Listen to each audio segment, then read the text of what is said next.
Youth. By Isaac Asimov. Red and Slim found the two strange little animals the morning after they heard the thunder sounds. They knew that they could never show their new pets to their parents. There was a spatter of pebbles against the window and the youngster stirred in his sleep. Another, and he was awake. He sat up stiffly in bed. Seconds passed while he interpreted his strange surroundings. He wasn't in his own home, of course. This was out in the country. It was colder than it should be and there was green at the window. Slim. The call was a hoarse, urgent whisper, and the youngster bounded to the open window. Slim wasn't his real name, but the new friend he had met the day before had needed only one look at his slight figure to say, "You're Slim." He added, "I'm Red." Red wasn't his real name either, but its appropriateness was obvious. They were friends instantly with the quick unquestioning friendship of young ones not yet quite in adolescence, before even the first stains of adulthood began to make their appearance. Slim cried, "Hi, Red," and waved cheerfully, still blinking the sleep out of himself. Red kept to his croaking whisper, "Quiet. You want to wake somebody?"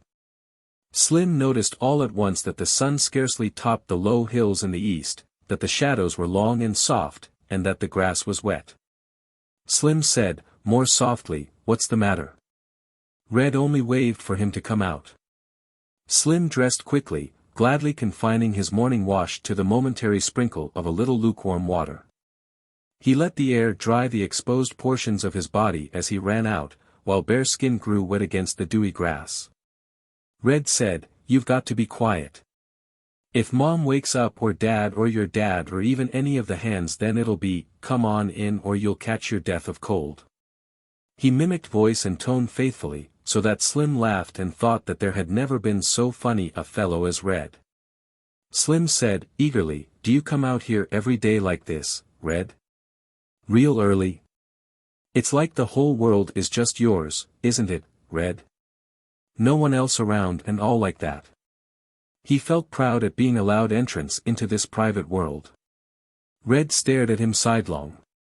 He said carelessly, "I've been up for hours." "Didn't you hear it last night?" "Hear what?" "Thunder." "Was there a thunderstorm?" Slim never slept through a thunderstorm. "I guess not. But there was thunder. I heard it, and then I went to the window and it wasn't raining. It was all stars and the sky was just getting sort of almost gray. You know what I mean?" Slim had never seen it so, but he nodded. "So I just thought I'd go out," said Red. They walked along the grassy side of the concrete road that split the panorama right down the middle all the way down to where it vanished among the hills. It was so old that Red's father couldn't tell Red when it had been built. It didn't have a crack or a rough spot in it. Red said, "Can you keep a secret?" "Sure, Red." "What kind of a secret?" "Just a secret. Maybe I'll tell you and maybe I won't. I don't know yet." Red broke a long, supple stem from a fern they passed, methodically stripped it of its leaflets and swung what was left whip fashion. For a moment, he was on a wild charger, which reared and champed under his iron control. Then he got tired, tossed the whip aside and stowed the charger away in a corner of his imagination for future use. He said, "There'll be a circus around." Slim said, "That's no secret. I knew that. My dad told me even before we came here." "That's not the secret." "Fine secret. Ever see a circus?" "Oh, sure. You bet. Like it?" "Say, there isn't anything I like better." Red was watching out of the corner of his eyes again. "Ever think you would like to be with a circus? I mean, for good?" Slim considered, "I guess not. I think I'll be an astronomer like my dad. I think he wants me to be." "Ha! Astronomer," said Red. Slim felt the doors of the new, private world closing on him and astronomy became a thing of dead stars and black, empty space. He said, placatingly, "A circus would be more fun." "You're just saying that." "No, I'm not. I mean it. Red grew argumentative. Suppose you had a chance to join the circus right now. What would you do? I see. Red affected scornful laughter. Slim was stung. I'd join up. Go on. Try me. Red whirled at him, strange and intense. You meant that? You want to go in with me? What do you mean? Slim stepped back a bit, surprised by the unexpected challenge. I got something that can get us into the circus. Maybe someday we can even have a circus of our own. We could be the biggest circus fellows in the world. That's if you want to go in with me. Otherwise, well, I guess I can do it on my own. I just thought, let's give good old Slim a chance. The world was strange and glamorous, and Slim said, sure thing, Red. I'm in. What is it, Red? Tell me what it is. Figure it out. What's the most important thing in circuses? Slim thought desperately. He wanted to give the right answer. Finally, he said, acrobats. Holy smokes. I wouldn't go 5 steps to look at acrobats. I don't know then. Animals, that's what. What's the best sideshow? Where are the biggest crowds? Even in the main rings the best acts are animal acts. There was no doubt in Red's voice.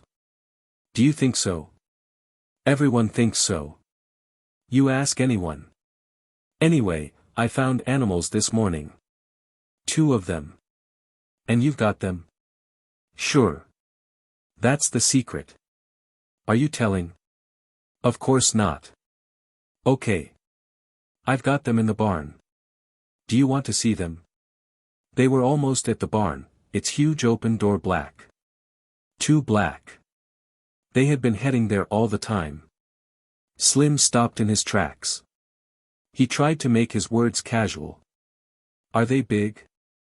Would I fool with them if they were big? They can't hurt you. They're only about so long. I've got them in a cage. They were in the barn now and Slim saw the large cage suspended from a hook in the roof. It was covered with stiff canvas. Red said, we used to have some bird there or something. Anyway, they can't get away from there. Come on, let's go up to the loft. They clambered up the wooden stairs and Red hooked the cage toward them. Slim pointed and said, there's sort of a hole in the canvas.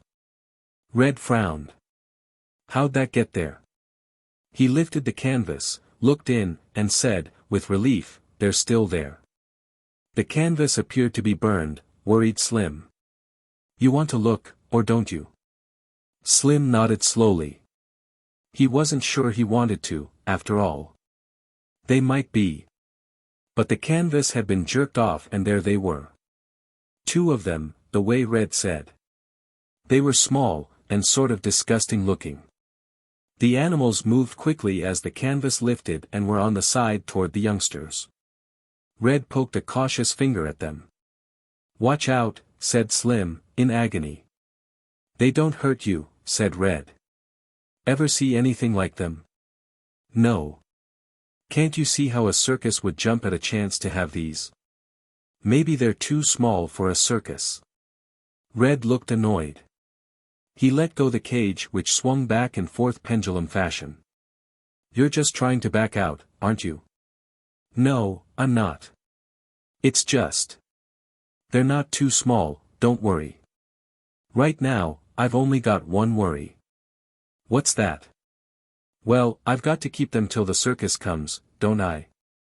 I've got to figure out what to feed them meanwhile. The cage swung and the little trapped creatures clung to its bars, gesturing at the youngsters with queer, quick motions, almost as though they were intelligent. 2. The astronomer entered the dining room with decorum. He felt very much the guest. He said, where are the youngsters? My son isn't in his room. The industrialist smiled. They've been out for hours. However, breakfast was forced into them among the women some time ago, so there is nothing to worry about. Youth, doctor, youth. Youth. The word seemed to depress the astronomer. They ate breakfast in silence. The industrialist said once, "You really think they'll come? The day looks so normal." The astronomer said, "They'll come." That was all. Afterward the industrialist said, "You'll pardon me. I can't conceive you're playing so elaborate a hoax. You really spoke to them? As I speak to you. At least, in a sense. They can project thoughts. I gathered that must be so from your letter." "How, I wonder?" "I could not say. I asked them and, of course, they were vague. Or perhaps it was just that I could not understand. It involves a projector for the focusing of thought and, even more than that, conscious attention on the part of both projector and receptor. It was quite a while before I realized they were trying to think at me. Such thought projectors may be part of the science they will give us." "Perhaps," said the industrialist. "Yet think of the changes it would bring to society. A thought projector. Why not? Change would be good for us." "I don't think so. It is only in old age that change is unwelcome," said the astronomer, "and races can be old as well as individuals." The industrialist pointed out the window. "You see that road? It was built before VIII. I don't know exactly when. It is as good now as the day it was built. We couldn't possibly duplicate it now. The race was young when that was built, eh? Then? Yes. At least they weren't afraid of new things. No. I wish they had been. Where is the society of before VIII? Destroyed, doctor. What good were youth and new things? We are better off now. The world is peaceful and jogs along. The race goes nowhere, but after all, there is nowhere to go. They proved that. The men who built the road. I will speak with your visitors as I agreed, if they come. But I think I will only ask them to go." "The race is not going nowhere," said the astronomer, earnestly. "It is going toward final destruction. My university has a smaller student body each year. Fewer books are written. Less work is done. An old man sleeps in the sun and his days are peaceful and unchanging, but each day finds him nearer death all the same." "Well, well," said the industrialist. "No, don't dismiss it. Listen. Before I wrote you, I investigated your position in the planetary economy." "And you found me solvent?" interrupted the industrialist, smiling. "Why, yes." "Oh, I see, you are joking. And yet, perhaps the joke is not far off. You are less solvent than your father and he was less solvent than his father. Perhaps your son will no longer be solvent. It becomes too troublesome for the planet to support even the industries that still exist, though they are toothpicks to the oak trees of before VIII. We will be back to village economy and then to what? The caves? And the infusion of fresh technological knowledge will be the changing of all that? Not just the new knowledge. Rather the whole effect of change, of a broadening of horizons. Look, sir, I chose you to approach in this matter not only because you were rich and influential with government officials, but because you had an unusual reputation, for these days, of daring to break with tradition. Our people will resist change and you would know how to handle them, how to see to it that the youth of the race is revived. Yes. With its atomic bombs. The atomic bombs, returned the astronomer, need not be the end of civilization. These visitors of mine had their atomic bomb, or whatever their equivalent was on their own worlds, and survived it, because they didn't give up. Don't you see? It wasn't the bomb that defeated us, but our own shell shock. This may be the last chance to reverse the process. Tell me, said the industrialist, what do these friends from space want in return? The astronomer hesitated. He said, I will be truthful with you. They come from a denser planet. Ours is richer in the lighter atoms. They want magnesium. Aluminum. No, sir. Carbon and hydrogen. They want coal and oil. Really? The astronomer said, quickly, you are going to ask why creatures who have mastered space travel, and therefore atomic power, would want coal and oil. I can't answer that. The industrialist smiled. But I can. This is the best evidence yet of the truth of your story. Superficially, atomic power would seem to preclude the use of coal and oil. However, quite apart from the energy gained by their combustion, they remain, and always will remain, the basic raw material for all organic chemistry. Plastics, dyes, pharmaceuticals, solvents. Industry could not exist without them, even in an atomic age. Still, if coal and oil are the low price for which they would sell us the troubles and tortures of racial youth, my answer is that the commodity would be dear if offered gratis. The astronomer sighed and said, there are the boys. They were visible through the open window, standing together in the grassy field and lost in animated conversation. The industrialist's son pointed imperiously and the astronomer's son nodded and made off at a run toward the house. The industrialist said, there is the youth you speak of.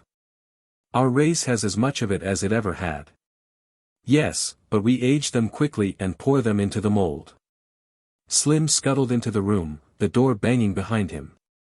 The astronomer said, in mild disapproval, what's this? Slim looked up in surprise and came to a halt. I beg your pardon. I didn't know anyone was here. I am sorry to have interrupted. His enunciation was almost painfully precise. The industrialist said, it's all right, youngster.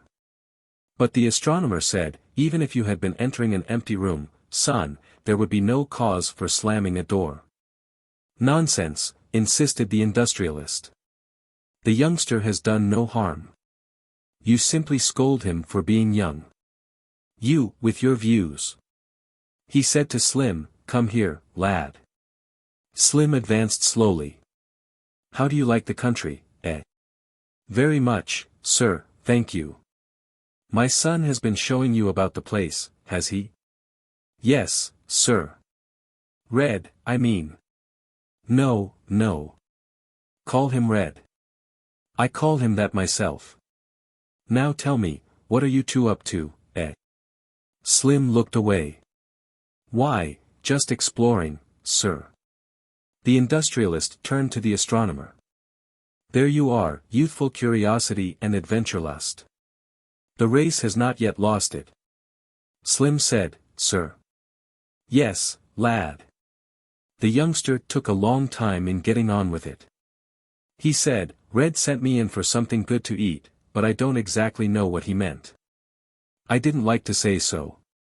Why, just ask cook. She'll have something good for young uns to eat. Oh, no, sir. I mean for animals. For animals. Yes, sir.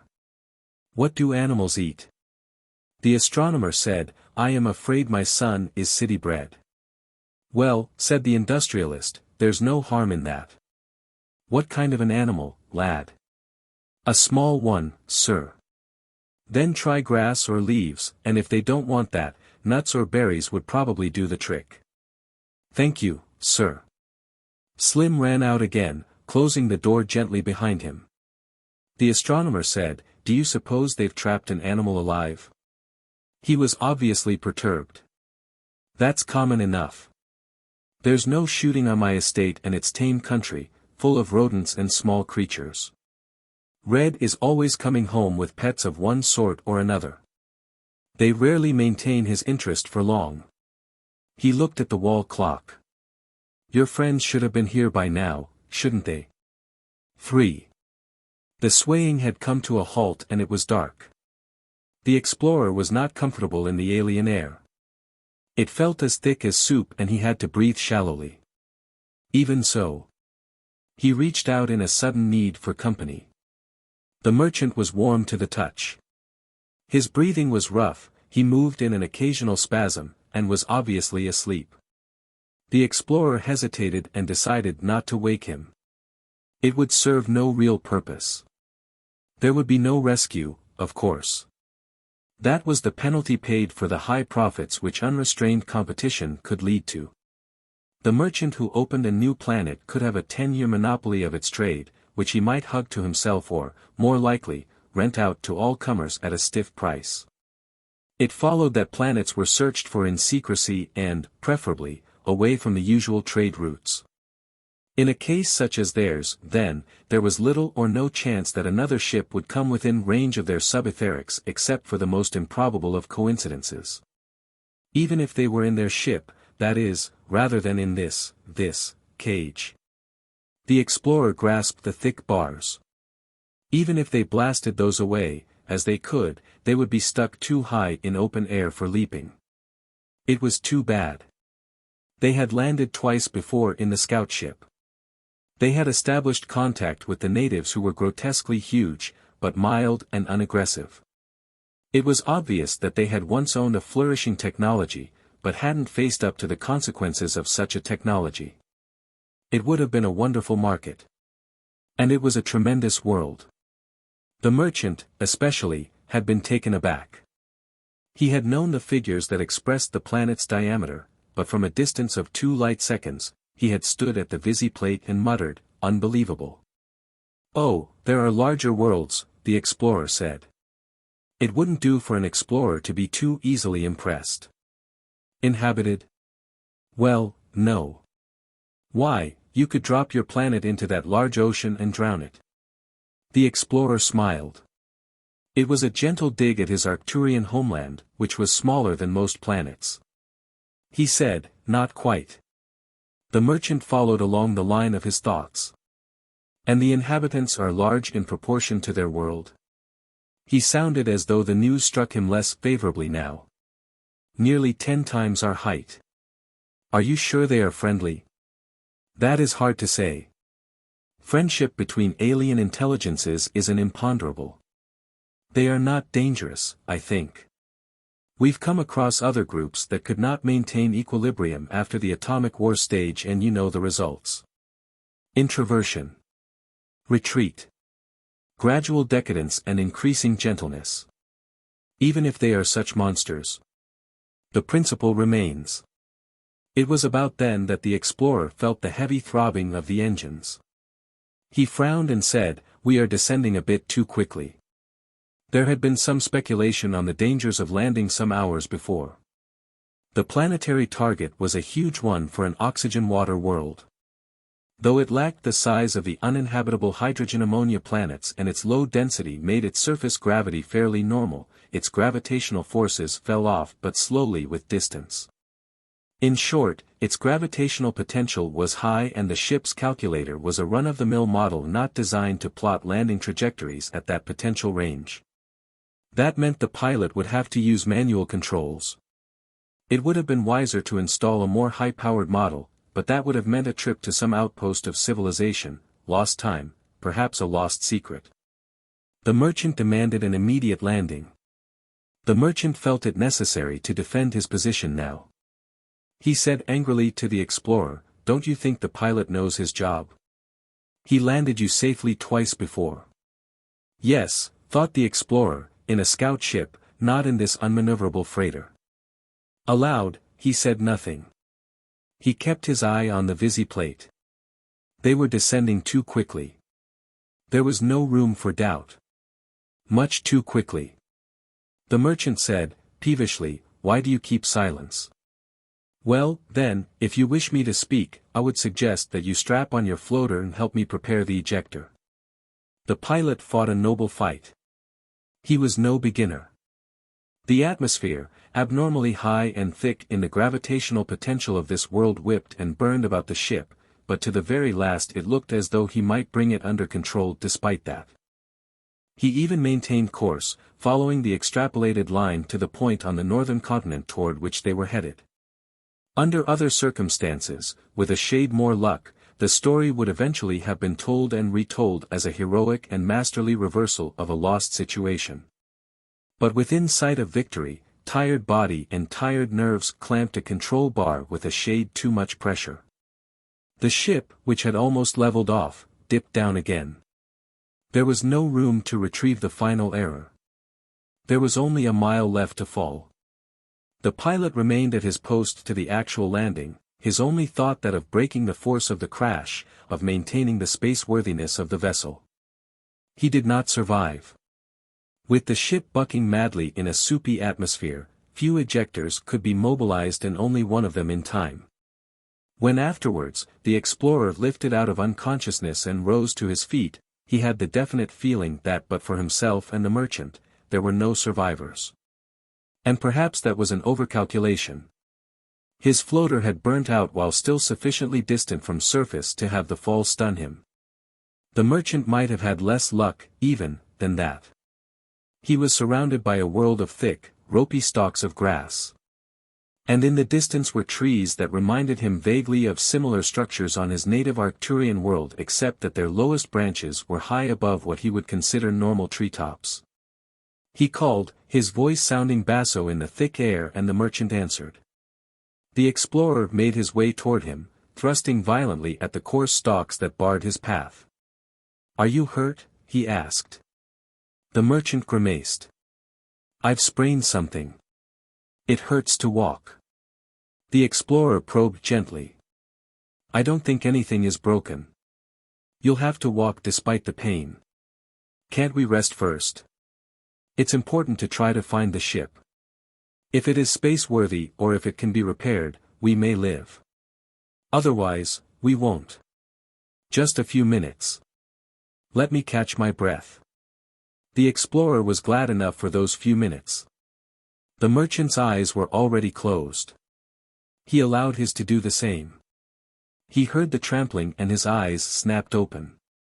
Never sleep on a strange planet, he told himself futilely. The merchant was awake too, and his steady screaming was a rumble of terror.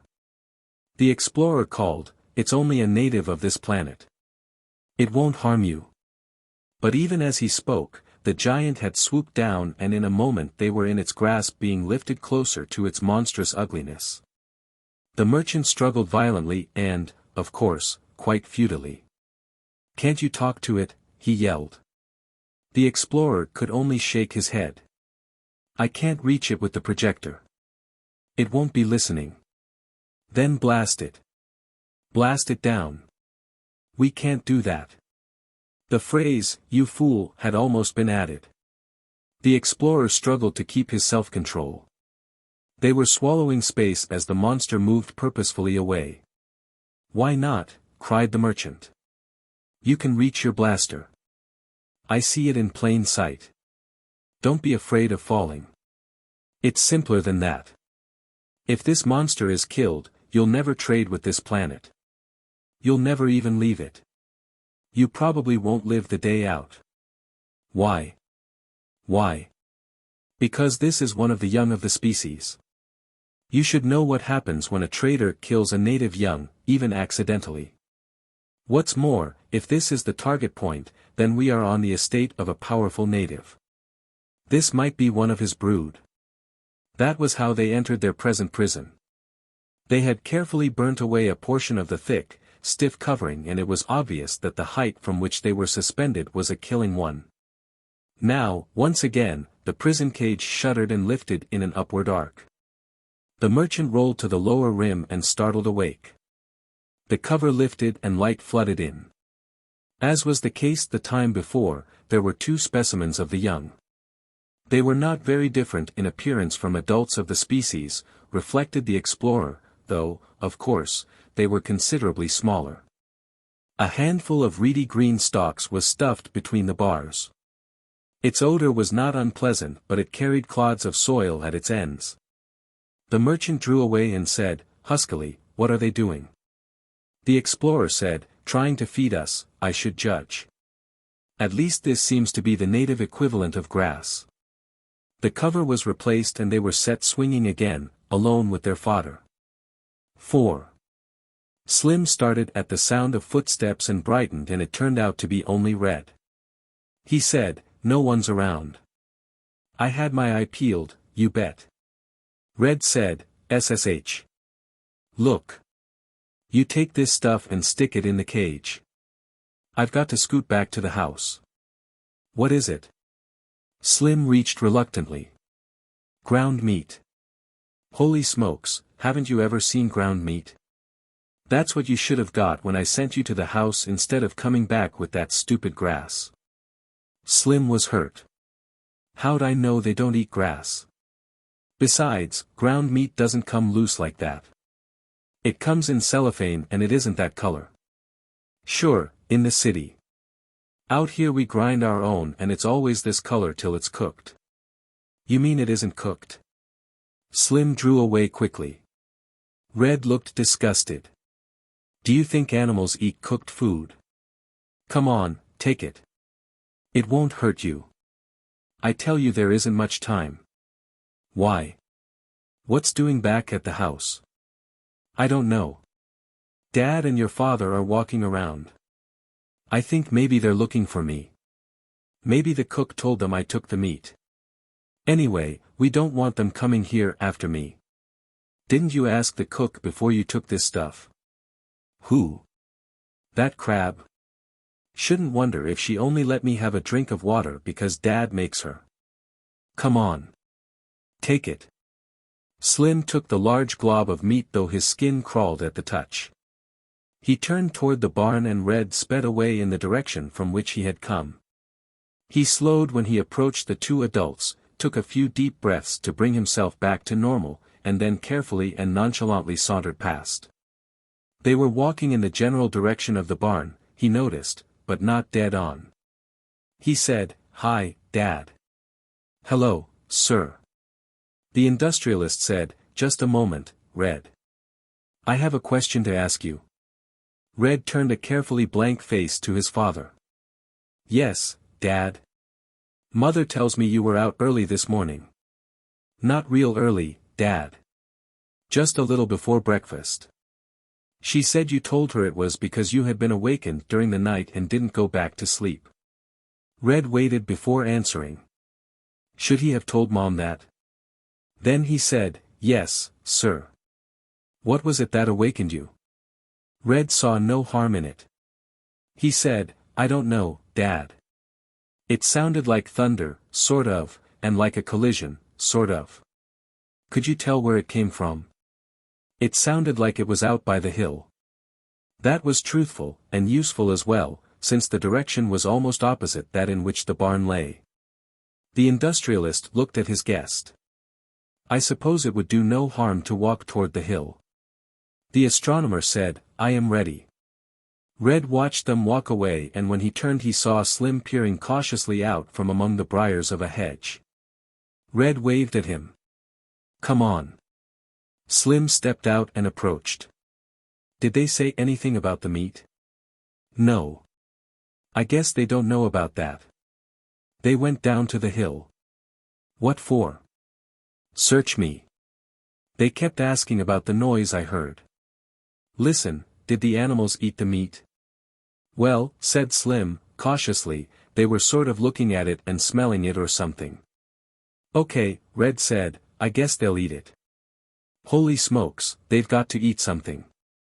Let's walk along toward the hill and see what Dad and your father are going to do." "What about the animals?" "They'll be all right. A fellow can't spend all his time on them." "Did you give them water?" "Sure. They drank that. See? Come on. We'll look at them after lunch. I tell you what. We'll bring them fruit. Anything'll eat fruit." Together they trotted up the rise, Red, as usual, in the lead. The astronomer said, "You think the noise was their ship landing? Don't you think it could be? If it were, they may all be dead." "Perhaps not." The industrialist frowned. "If they have landed, and are still alive, where are they? Think about that for a while." He was still frowning. The astronomer said, "I don't understand you. They may not be friendly." "Oh, no. I've spoken with them." You've spoken with them. Call that reconnaissance. What would their next step be? Invasion? But they only have one ship, sir. You know that only because they say so. They might have a fleet. I've told you about their size. Their size would not matter, if they have hand weapons that may well be superior to our artillery. That is not what I meant. I had this partly in mind from the first. The industrialist went on. It is for that reason I agreed to see them after I received your letter. Not to agree to an unsettling and impossible trade, but to judge their real purposes. I did not count on their evading the meeting. He sighed. I suppose it isn't our fault. You are right in one thing, at any rate. The world has been at peace too long. We are losing a healthy sense of suspicion. The astronomer's mild voice rose to an unusual pitch and he said, I will speak. I tell you that there is no reason to suppose they can possibly be hostile. They are small, yes, but that is only important because it is a reflection of the fact that their native worlds are small. Our world has what is for them a normal gravity, but because of our much higher gravitational potential, our atmosphere is too dense to support them comfortably over sustained periods. For a similar reason the use of the world as a base for interstellar travel, except for trade in certain items, is uneconomical. And there are important differences in chemistry of life due to the basic differences in soils. They couldn't eat our food or we theirs. Surely all this can be overcome. They can bring their own food, build domed stations of lowered air pressure, devise specially designed ships. They can. And how glibly you can describe feats that are easy to erase in its youth. It is simply that they don't have to do any of that. There are millions of worlds suitable for them in the galaxy. They don't need this one which isn't.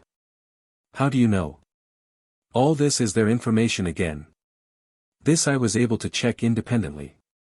I am an astronomer, after all. That is true. Let me hear what you have to say then, while we walk.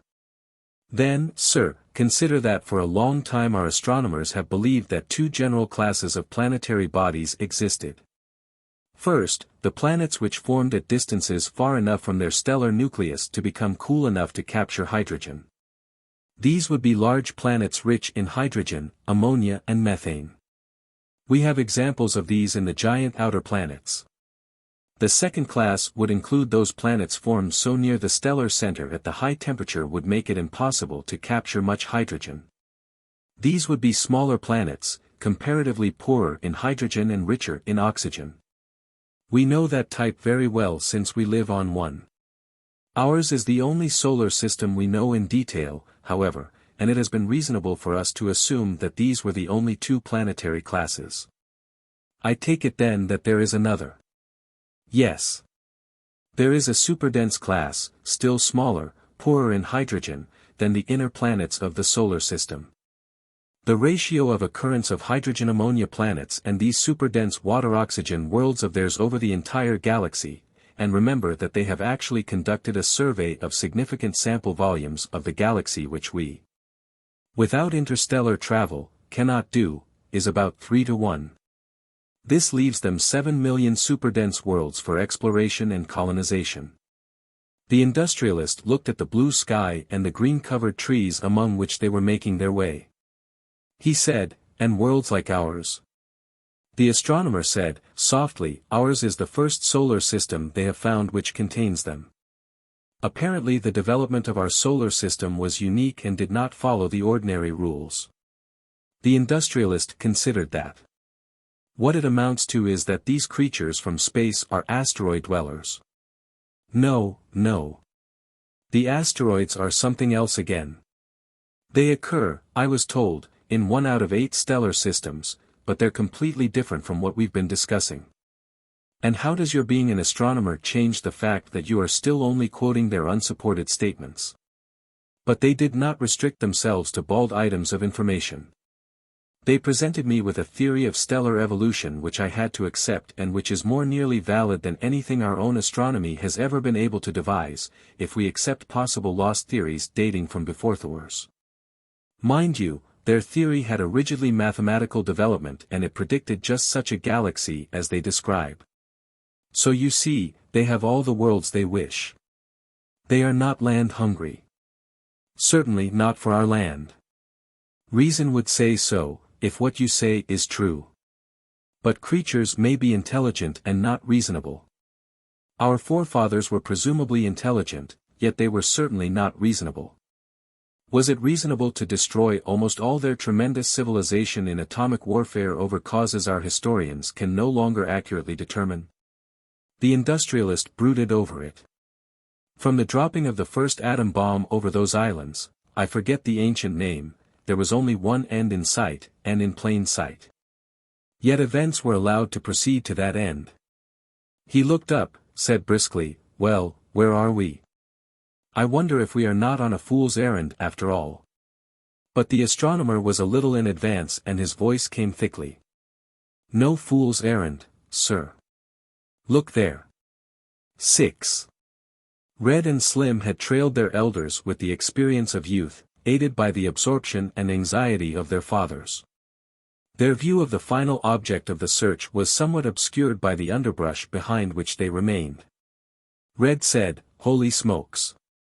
Look at that. It's all shiny silver or something." But it was Slim who was really excited. He caught at the other. "I know what this is. It's a spaceship. That must be why my father came here. He's one of the biggest astronomers in the world and your father would have to call him if a spaceship landed on his estate." "What are you talking about? Dad didn't even know that thing was there. He only came here because I told him I heard the thunder from here. Besides, there isn't any such thing as a spaceship." "Sure, there is. Look at it. See those round things? They are ports. And you can see the rocket tubes." "How do you know so much?" Slim was flushed. He said, "I read about them. My father has books about them. Old books. From before the wars." "Ha. Now I know you're making it up. Books from before the wars. My father has to have them. He teaches at the university. It's his job." His voice had risen and Red had to pull at him. "You want them to hear us?" he whispered indignantly. "Well, it is, too, a spaceship. Look here, Slim, you mean that's a ship from another world? It's got to be. Look at my father going round and round it. He wouldn't be so interested if it was anything else. Other worlds. Where are there other worlds?" "Everywhere. How about the planets? They're worlds just like ours, some of them. And other stars probably have planets. There's probably zillions of planets." Red felt outweighed and outnumbered. He muttered, "You're crazy." "All right, then. I'll show you." "Hey. Where are you going?" "Down there. I'm going to ask my father. I suppose you'll believe it if he tells you. I suppose you'll believe a professor of astronomy knows what." He had scrambled upright. Red said, "Hey. You don't want them to see us. We're not supposed to be here. Do you want them to start asking questions and find out about our animals?" "I don't care. You said I was crazy. Snitcher. You promised you wouldn't tell." "I'm not going to tell. But if they find out themselves, it's your fault, for starting an argument and saying I was crazy." "I take it back, then," grumbled Red. "Well, all right. You better." In a way, Slim was disappointed. He wanted to see the spaceship at closer quarters. Still, he could not break his vow of secrecy even in spirit without at least the excuse of personal insult. Red said, "It's awfully small for a spaceship." "Sure, because it's probably a scout ship. I'll bet Dad couldn't even get into the old thing." So much Slim realized to be true. It was a weak point in his argument and he made no answer. His interest was absorbed by the adults. Red rose to his feet, an elaborate attitude of boredom all about him. "Well, I guess we better be going. There's business to do and I can't spend all day here looking at some old spaceship or whatever it is. We've got to take care of the animals if we're going to be circus folks. That's the first rule with circus folks. They've got to take care of the animals. And," he finished virtuously, "that's what I aim to do, anyway." Slim said, "What for, Red? They've got plenty of meat. Let's watch." "There's no fun in watching. Besides, Dad and your father are going away and I guess it's about lunch time." Red became argumentative. "Look, Slim, we can't start acting suspicious or they're going to start investigating. Holy smokes, don't you ever read any detective stories? When you're trying to work a big deal without being caught, it's practically the main thing to keep on acting just like always. Then they don't suspect anything.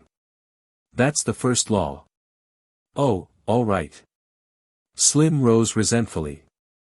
At the moment, the circus appeared to him a rather tawdry and shoddy substitute for the glories of astronomy, and he wondered how he had come to fall in with Red's silly scheme. Down the slope they went, Slim, as usual, in the rear. 7. The industrialist said, "It's the workmanship that gets me. I never saw such construction." "What good is it now?" said the astronomer, bitterly. "There's nothing left. There'll be no second landing. This ship detected life on our planet through accident. Other exploring parties would come no closer than necessary to establish the fact that there were no superdense worlds existing in our solar system. Well, there's no quarreling with a crash landing. The ship hardly seems damaged. If only some had survived, the ship might have been repaired. If they had survived, there would be no trade in any case. They're too different. Too disturbing. In any case, it's over." They entered the house and the industrialist greeted his wife calmly. "Lunch about ready, dear?" "I'm afraid not. You see," she looked hesitantly at the astronomer. "Is anything wrong?" asked the industrialist. "Why not tell me? I'm sure our guest won't mind a little family discussion." "Pray don't pay any attention whatever to me," muttered the astronomer. He moved miserably to the other end of the living room. The woman said, in low, hurried tones, "Really, dear, Cook's that upset. I've been soothing her for hours and honestly, I don't know why Red should have done it." "Done what?" The industrialist was more amused than otherwise. It had taken the united efforts of himself and his son months to argue his wife into using the name, Red, rather than the perfectly ridiculous, viewed youngster fashion, name which was his real one. She said, "He's taken most of the chopped meat." "He's eaten it?" "Well, I hope not. It was raw." "Then what would he want it for?" "I haven't the slightest idea. I haven't seen him since breakfast." Meanwhile Cook's just furious. She caught him vanishing out the kitchen door and there was the bowl of chopped meat just about empty and she was going to use it for lunch. Well, you know Cook. She had to change the lunch menu and that means she won't be worth living with for a week. You'll just have to speak to Red, dear, and make him promise not to do things in the kitchen anymore. And it wouldn't hurt to have him apologize to Cook. Oh, come. She works for us. If we don't complain about a change in lunch menu, why should she? Because she's the one who has double work made for her, and she's talking about quitting. Good cooks aren't easy to get. Do you remember the one before her? It was a strong argument. The industrialist looked about vaguely. He said, "I suppose you're right. He isn't here, I suppose. When he comes in, I'll talk to him. You'd better start. Here he comes." Red walked into the house and said cheerfully, "Time for lunch, I guess." He looked from one parent to the other in quick speculation at their fixed stares and said, "Got to clean up first, though," and made for the other door. The industrialist said, "One moment, son." "Sir. Where's your little friend?" Red said, carelessly, "He's around somewhere. We were just sort of walking and I looked around and he wasn't there." This was perfectly true, and Red felt on safe ground. "I told him it was lunch time. I said, I suppose it's about lunch time. I said, we got to be getting back to the house. And he said, yes. And I just went on and then when I was about at the creek I looked around and..." The astronomer interrupted the voluble story, looking up from a magazine he had been sightlessly rummaging through. I wouldn't worry about my youngster. He is quite self-reliant. Don't wait lunch for him. Lunch isn't ready in any case, Doctor. The industrialist turned once more to his son. And talking about that, son, the reason for it is that something happened to the ingredients. Do you have anything to say? Sir. I hate to feel that I have to explain myself more fully. Why did you take the chopped meat? The chopped meat? The chopped meat. He waited patiently. Red said, well, I was sort of hungry. Prompted his father. For raw meat? No, sir. I just sort of needed it. For what exactly? Red looked miserable and remained silent. The astronomer broke in again. If you don't mind my putting in a few words, you'll remember that just after breakfast my son came in to ask what animals ate. Oh, you're right. How stupid of me to forget. Look here, Red, did you take it for an animal pet you've got? Red recovered indignant breath. He said, you mean Slim came in here and said I had an animal? He came in here and said that? He said I had an animal. No, he didn't. He simply asked what animals ate. That's all. Now if he promised he wouldn't tell on you, he didn't. It's your own foolishness in trying to take something without permission that gave you away. That happened to be stealing. Now have you an animal? I ask you a direct question. Yes, sir. It was a whisper so low as hardly to be heard. All right, you'll have to get rid of it. Do you understand? Red's mother intervened. Do you mean to say you're keeping a meat-eating animal, Red? It might bite you and give you blood poison. They're only small ones, quavered Red. They hardly budge if you touch them. They? How many do you have? 2. Where are they? The industrialist touched her arm. Don't chivvy the child any further, he said, in a low voice. If he says he'll get rid of them, he will, and that's punishment enough. He dismissed the matter from his mind. 8. Lunch was half over when Slim dashed into the dining room. For a moment, he stood abashed, and then he said in what was almost hysteria, I've got to speak to Red. I've got to say something. Red looked up in fright, but the astronomer said, I don't think, son, you're being very polite. You've kept lunch waiting. I'm sorry, father. Oh, don't rate the lad, said the industrialist's wife.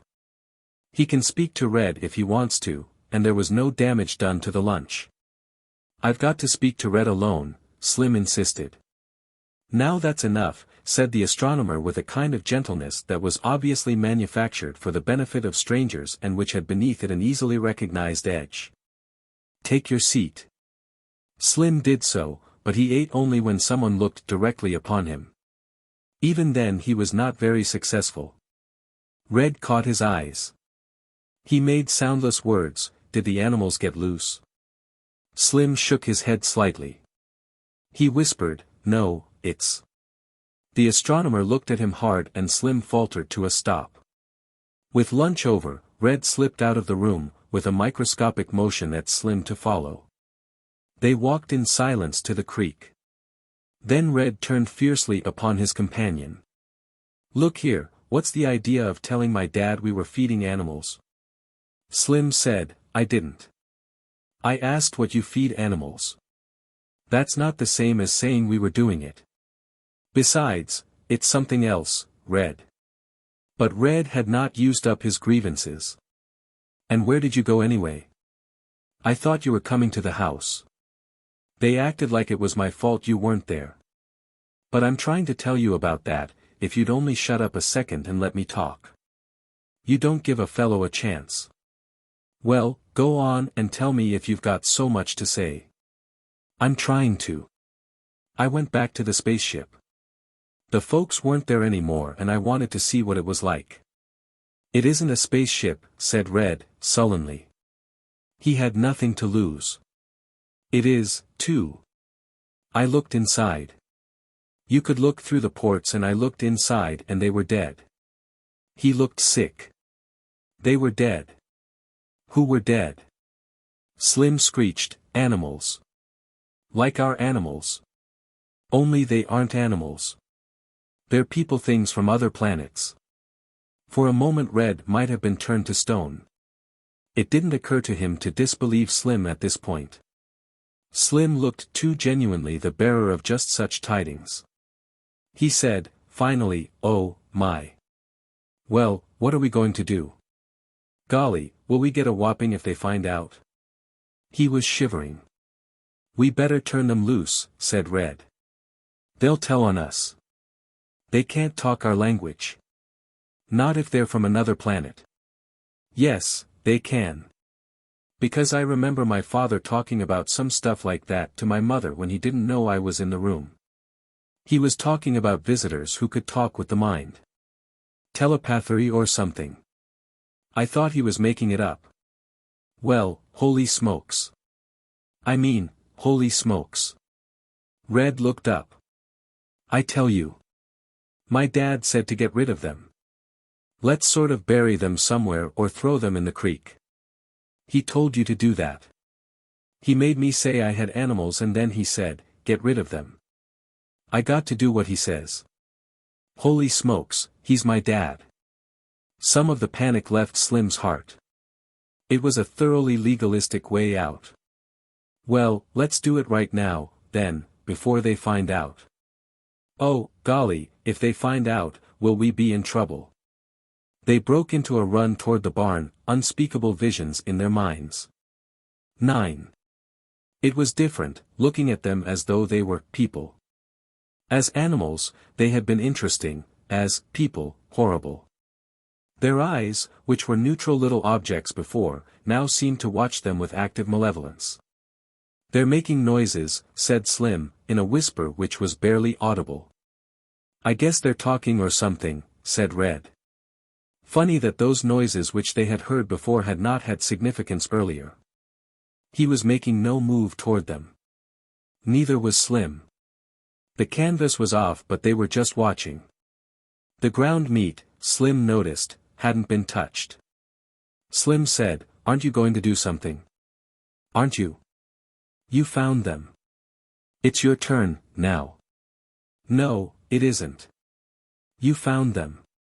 It's your fault, the whole thing. I was watching. You joined in, Slim. You know you did. I don't care. You found them and that's what I'll say when they come here looking for us." Red said, "All right for you." But the thought of the consequences inspired him anyway, and he reached for the cage door. Slim said, "Wait." Red was glad to. He said, "Now what's biting you?" "One of them's got something on him that looks like it might be iron or something." "Where?" "Right there. I saw it before but I thought it was just part of him. But if he's people, maybe it's a disintegrator gun." "What's that?" "I read about it in the books from before Thor's. Mostly people with spaceships have disintegrator guns. They point them at you and you get disintegrated. They didn't point it at us till now," pointed out Red with his heart not quite in it. "I don't care. I'm not hanging around here and getting disintegrated. I'm getting my father. Cowardy cat. Yellow cowardy cat. I don't care. You can call all the names you want, but if you bother them now you'll get disintegrated. You wait and see, and it'll be all your fault." He made for the narrow spiral stairs that led to the main floor of the barn, stopped at its head, then backed away. Red's mother was moving up, panting a little with the exertion and smiling a tight smile for the benefit of Slim in his capacity as guest. "Red. You, Red. Are you up there? Now don't try to hide. I know this is where you're keeping them. Cook saw where you ran with the meat." Red quavered, "Hello, Ma. Now show me those nasty animals. I'm going to see to it that you get rid of them right away." It was over. And despite the imminent corporal punishment, Red felt something like a load fall from him. At least the decision was out of his hands. Right there, Ma. I didn't do anything to them, Ma. I didn't know. They just looked like little animals and I thought you'd let me keep them, Ma.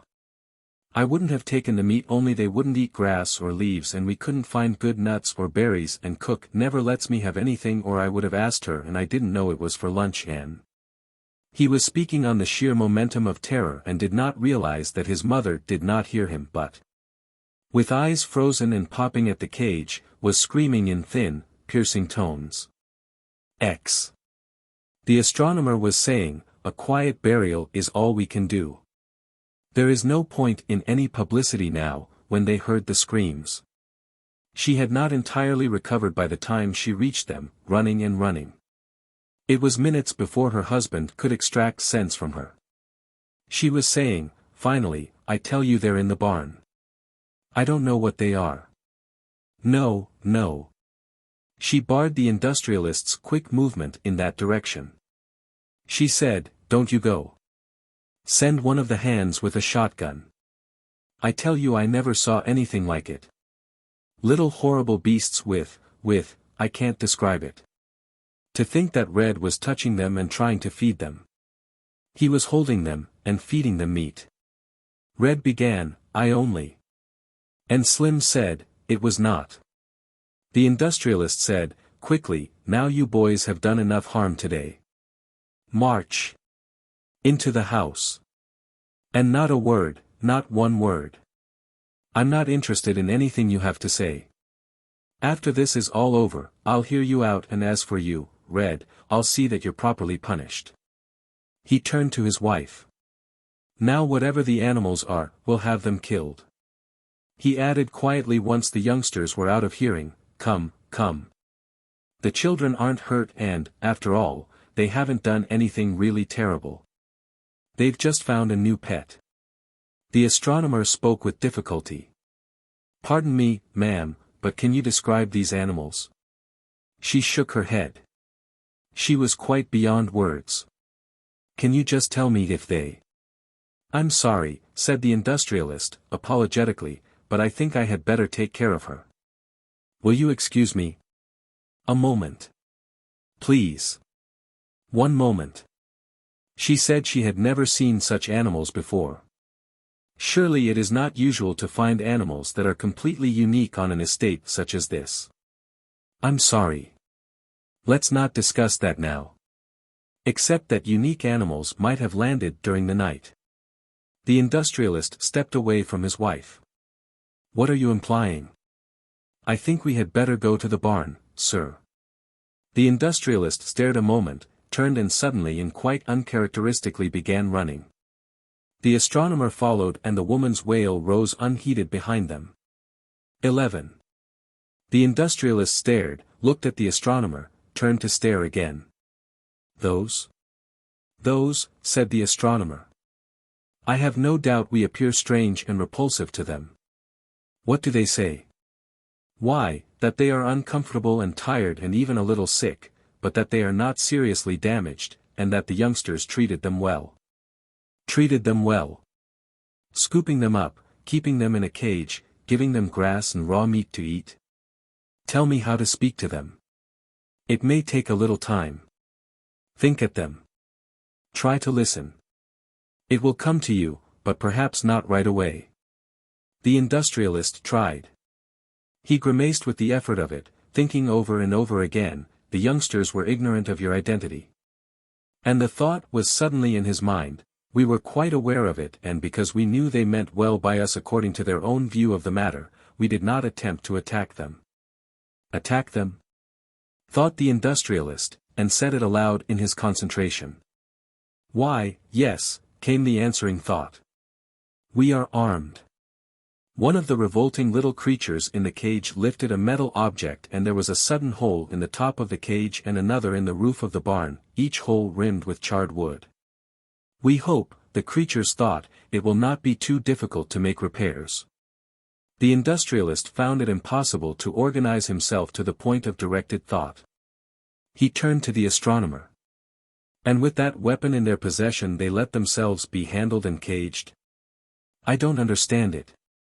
But the calm thought came, we would not harm the young of an intelligent species. 12. It was twilight. The industrialist had entirely missed the evening meal and remained unaware of the fact. He said, "Do you really think the ship will fly?" "If they say so," said the astronomer, "I'm sure it will. They'll be back, I hope, before too long." "And when they do," said the industrialist, energetically, "I will keep my part of the agreement. What is more, I will move sky and earth to have the world accept them." "I was entirely wrong, Doctor. Creatures that would refuse to harm children, under such provocation as they received, are admirable. But you know, I almost hate to say this."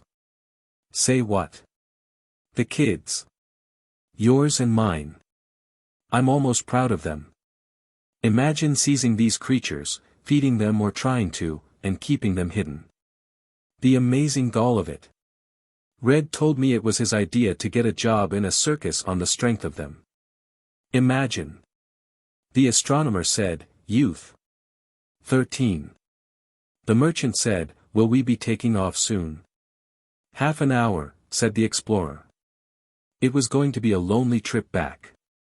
All the remaining 17 of the crew were dead and their ashes were to be left on a strange planet. Back they would go with a limping ship and the burden of the controls entirely on himself. The merchant said, "It was a good business stroke, not harming the young ones. We will get very good terms, very good terms." The explorer thought, business. The merchant then said, "They've lined up to see us off. All of them. You don't think they're too close, do you? It would be bad to burn any of them with the rocket blast at this stage of the game. They're safe. Horrible-looking things, aren't they? Pleasant enough, inside. Their thoughts are perfectly friendly. You wouldn't believe it of them. That immature one, the one that first picked us up. They called him Red," provided the explorer. "That's a queer name for a monster. Makes me laugh. He actually feels bad that we're leaving. Only I can't make out exactly why. The nearest I can come to it is something about a lost opportunity with some organization or other that I can't quite interpret." "A circus," said the explorer, briefly. "What? Why, the impertinent monstrosity. Why not? What would you have done if you had found him wandering on your native world, found him sleeping on a field on Earth, red tentacles, 6 legs, pseudopods and all?" 14. Red watched the ship leave. His red tentacles, which gave him his nickname, quivered their regret at lost opportunity to the very last, and the eyes at their tips filled with drifting yellowish crystals that were the equivalent of earthly tears. Transcriber's note. This e-text was produced from Space Science Fiction, May 1952. Extensive research did not uncover any evidence that the U.S. copyright on this publication was renewed. Minor spelling and typographical errors have been corrected without note.